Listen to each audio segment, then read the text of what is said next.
Pemirsa, jumlah pasien korban pelecehan oknum dokter di Garut, Jawa Barat terus bertambah.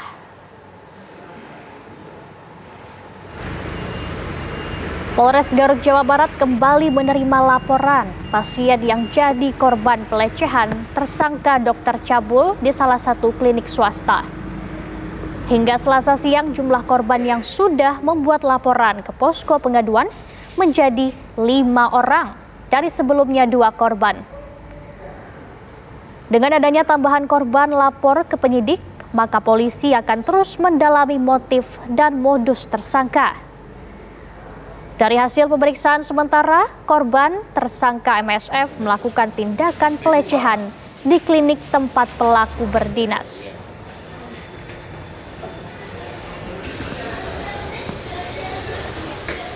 Lapor ini salah satunya adalah alhamdulillah salah satunya dari video viral yang tersebar luas. Beliaunya sudah mau melaporkan didampingi oleh suaminya.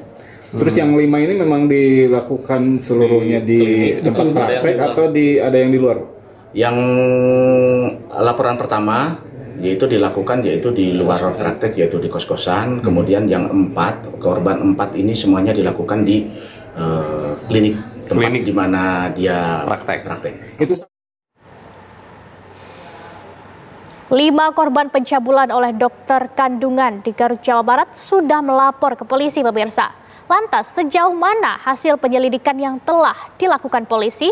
Kita akan berdialog dengan Kasat Reskrim Polres Garut, AKP Joko Prihatin. Pak Joko, selamat malam. Selamat malam, Mbak. Baik, Pak Joko, ini bagaimana hasil penyelidikan aparat kepolisian mengenai kasus ini? Mengingat ini jumlah korban yang melapor terus bertambah, Pak. Ya, Pak. Makasih. Kita bisa jelaskan bahwa untuk saat ini kita sudah menerima 5 laporan polisi dari para korban yang melapor ke posko pengaduan di Polres Garut. Dan kita sudah melakukan langkah-langkah. Kita sudah memeriksakan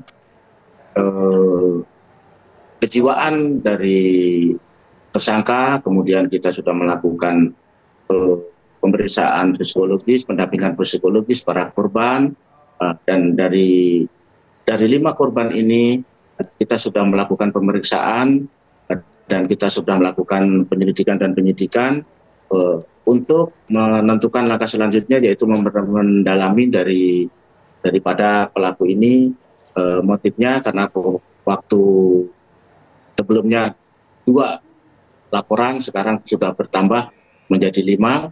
Akhirnya kita akan melakukan pendalaman terhadap tersangka, Mbak. Baik, Pak Joko, tadi Anda sebutkan kalau sudah dilakukan tes kejiwaan untuk tersangka. Kalau begitu bagaimana kondisi kejiwaan tersangka ini sendiri, Pak?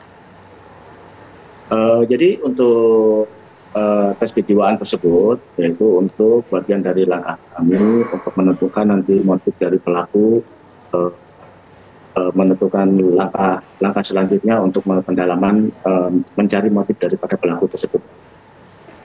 Baik, kemudian modus apa yang digunakan atau trik apa yang digunakan pelaku untuk menjerat korban ini sehingga korban bisa tertipu atau percaya kepada pelaku? Jadi bisa saya jelaskan, Mbak, para korban ini pertama kali berobat atau melakukan USG di klinik. Dengan hari pertama mungkin tidak dilakukan dengan biasa saja, kemudian setelah kedua kali mereka berobat kembali atau melakukan pemeriksaan kembali, di situ untuk pelaku melakukan pelecehan tersebut, yaitu dengan cara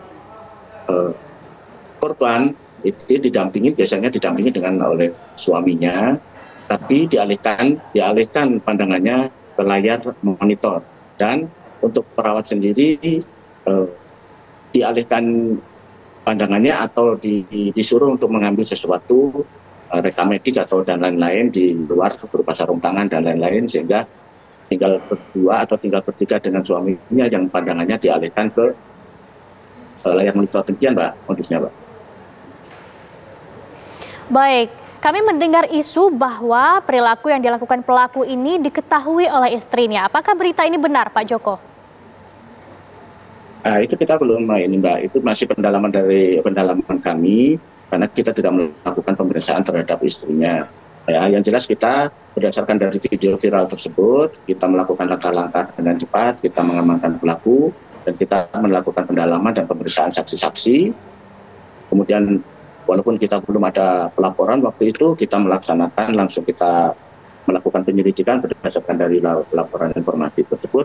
Akhirnya kita mendapatkan korban yang mau melaporkan dan dari situ kita mengembangkan, akhirnya kita membuka posko pengaduan dan sampai saat ini sudah 5 korban yang melaporkan. Dan kita masih membuka untuk posko pengaduan apabila ada korban-korban lain yang masih belum melapor, kita 1 kali 24 jam kita menerima pengaduan tersebut di Polres Garut, di posko Polres Garut, Mbak. Baik, terima kasih atas informasi Anda Pak Joko Prihatin. Semoga tidak ada lagi perempuan-perempuan lain yang menjadi korban. Selamat malam, selamat beraktivitas kembali Pak Joko. Selamat malam Mbak, makasih Mbak.